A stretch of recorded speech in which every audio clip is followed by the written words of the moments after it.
대부분의 프로그램에서 슬라이더가 끝까지 가면 더 갈 수가 없죠. 직접 숫자를 집어넣어도 무시되거나 경고창을 띄우는 게 보통이지만 블렌더는 안 그렇습니다. 슬라이더를 넘어가고 싶으시면 그냥 직접 적어 넣는 것만으로 한계값을 뛰어넘어 입력할 수 있어요. 보시는 것처럼 주어진 해상도의 2배로 하시면 그냥 200%라고 쳐서 입력하시면 되고요. 아니면은 100에다가 곱하기 2를 하셔도 되고요. 아니면은 파이 곱하기 100이라고 쓰면 314% 해상도를 만드실 수도 있고요. 100%로 돌아오시려면 간단하게 100 코사인 타우 나누기 2 더하기 50 곱하기 사인 2분의 파이라고 쓰시면 됩니다. 농담이고요. 본론으로 돌아와서 이런 식의 범위를 넘어선 입력은 블렌더 내에서 여기저기서 가능합니다. 이전에 소개했듯이 앰비언트 오클루전 값도 1을 넘어서 사용 가능하니까 구석진 곳 많이 어둡게 하고 싶으실 때 사용하시면 되고요. 모션 블러 셔터 값은 원래 2를 유지되지만 2, 3, 4, 10 얼마든지 순조롭게 올라갑니다. 근데 모션 블러 셔터 값이 1이 넘는다는 게 무슨 소리일까요? 셔터 1이라는 건 물체의 움직임을 1프레임의 시간만큼 참고하다는 것이죠.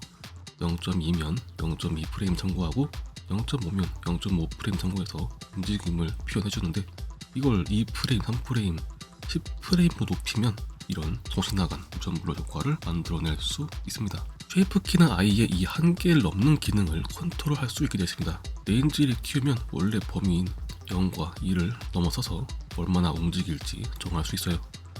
근데 여기 보시면 0이면 서있고 1이면 걷는 모양인데 이걸 넘어서면 무슨 일이 벌어지는 걸까요? 레인지 1을 넘어서면 미리 만들어둔 키의 움직임보다도 더 크게 움직이고 레인지가 0 아래로 내려가면 기본 자세를 넘어서 아예 반대로 움직입니다. 이렇게 기본 키에서 더 나가는 게 왜 중요하냐면 애니메이션 만들 때 통통 튀는 게 더 생동감 있게 나오거든요. 그래서 이런 효과를 위해선 범위를 살짝씩 초과해서 움직여야 되기 때문에 그때 필요한 기능입니다.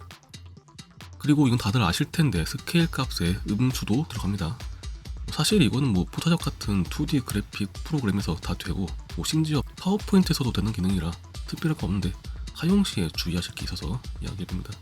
스케일이 음수로 가면 좌표가 뒤집어져 있기 때문에 블렌더의 다른 기능을 사용할 때 죄다 뒤집어져서 작동하는 거예요. 그래서 이게 싫어서 컨트롤 A로 스케일을 전시키면 스케일은 돌아오지만 이번엔 다른 데서 문제가 또 발생하는데 이거는 스케일 전시킬 때 거꾸로 노멀이 뒤집혀버리기 때문입니다. 그래서 컨트롤 A로 어플라이 스케일 하신 다음엔 에디트 모드에서 A로 전자 선택 후에 Shift N 눌러서 노멀을 다시 계산해 주시는 거 잊지 말아주세요. 서브 서페이스도 1 이상으로 올라갑니다. 피부가 엄청나게 투명한 사람을 만들 때 쓰는 건 아니고 이걸 언제 쓰냐면 이 서브 서페이스의 적용 범위는 절대 좌표로 계산되기 때문에 오브젝트가 크면 최대값 1로는 부족할 수도 있거든요. 오브젝트 크기에 맞춰서 얼마든지 큰 값으로 올려 쓰실 수 있습니다. 그래서 캐릭터 피부보다는 저는 양초같이 조명이 투과해야 되는 제작 만들 때 그런 때 써봤습니다. 그 외 값들도 직접 입력해보시면 거진 다 2를 넘어서도 올라가는데 이것들은 잘 작동 안 하기도 하고 그닥 유용해보지 않네요. 다만 컬러 값이 1 이상으로 올라가는 건 유용합니다. 한번 올려보시면 단순히 빛나는 것처럼 보이지만 에미션이랑 다르게 이쪽은 주변광에 영향을 받거든요.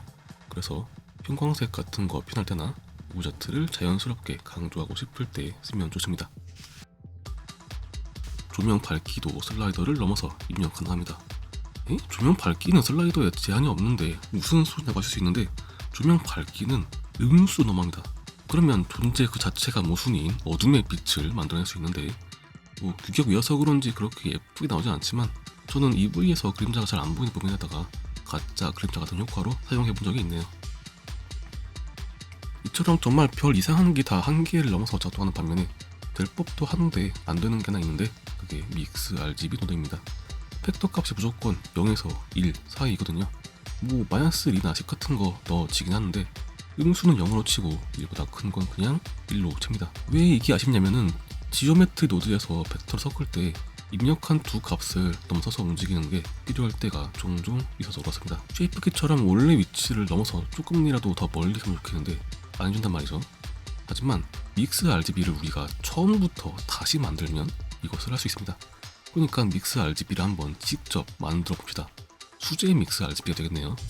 블렌딩 모드까지 생각하면 헷갈리니까 이거 넘어가고 믹스 모드일 때만 생각해 봅시다. 믹스 RGB는 입력받은 두 값을 팩터에 따라 섞어줍니다. 0이면 위만 나오고 1이면 아래만 나오죠. 0.5면 위랑 아래를 반반씩 섞어줍니다. 평균이라고 볼 수 있겠네요. 이걸 한번 이렇게 해서 봅시다. 같은 말이죠. 그러면 이렇게 쓸 수도 있죠. 0일 때도 이거랑 비슷하게 표현해 봅시다. 0은 곱하면 없어지니까 이렇게 써도 똑같죠. 그리고 1일 때도 마찬가지로 비슷하게 표현해보면 감이 오시나요? 이 사이가 어떻게 채워질지 우리가 추측할 수 있죠. 보시면 결국 입력받은 값에다가 이런저런 숫자를 곱한 뒤 더한 게 mix RGB입니다. 식으로 쓰면 이렇게 되죠. 못 믿으시겠으면 직접 한번 숫자 넣어보세요. 0 넣으면 1A 더하기 0B니까 A가 되고 1 넣으면 0A 더하기 1B니까 B가 나오니까 제대로 작동하는 걸 확인할 수 있죠. 그러니까 이 식을 그대로 노드 만들면 그게 mix RGB가 되는 겁니다. 그래서 이제 B에다가 팩터를 곱하고 A에다가 1마이너스 팩터를 곱하고 2를 더해주면 완성입니다. 입출력 값을 3차원으로 하고 싶으시면 그냥 max가 아니고 벡터 max 노드 쓰시면 되는데 우리가 곱하려는 팩터는 1차원 값이니까 멀티플라이 말고 스케일로 하셔도 됩니다. 사실 멀티플라이 그대로 써도 상관없고 스케일 써도 상관없긴 한데 그냥 이쪽이 조금이라도 더 연산이 빠르지 않을까 그런 생각을 했습니다. 다 하셨으면 마지막으로 노드 그룹을 만들어줍니다. 입력값만 빼고 드래그로 선택하셔서 Ctrl G 누르시면 그룹으로 만들어지고요. 일단 출력값까지 연결 주시면 모양 다 만들어지는 건데 입력값이 이름이랑 순서가 뒤죽박죽이 되기 때문에 하나하나 확인해서 정리해 주셔야 됩니다. 헷갈리시면 아까 그룹을 만들기 전에 Shift 누른 채로 마우스 오른쪽 버튼 드래그 하셔서 매듭을 만들어 주시면 좋습니다. 이건 리루트라고 부르는 건데 스파게티 같이 꼬인 노드 정리할 때 좋고 F2 눌러서 이름도 붙일 수 있으니까 뭐가 뭔지 표시해 놓으실 수 있어요.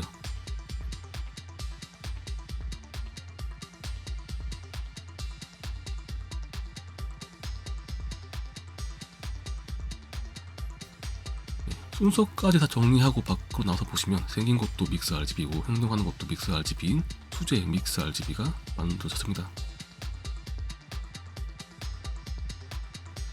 그리고 드디어 한계를 넘어서 움직입니다. 아까 쉐이프 키에서 언급했듯이 애니메이션 만들 때 이런 식으로 원래 범위를 넘어서 바운싱 하는 게 있으면 좋거든요. 그래서 이 노드는 지오메트리 노드에서 특히 유용하다고 생각을 합니다. 영상은 여기까지고요. 궁금한 점 있으시면 댓글 남겨주시고 저는 다음 시간에 또 찾아뵙겠습니다.